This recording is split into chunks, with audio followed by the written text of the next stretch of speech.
რუსთავშიც გაიგებთ. დარსებულია, ხო? ხო, ხაზი ეს არის, როგორც ეს იქით სამზარეულო, ხო, სამზარეულო. ეს ის არის. ნუ 200 ევროა.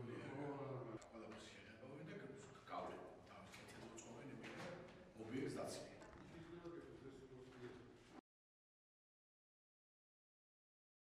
წლის მარტი-აპრილის მაქსიმუმი უნდა ჩაგვბარდეს სრულად გარემონტებული კორპუსი.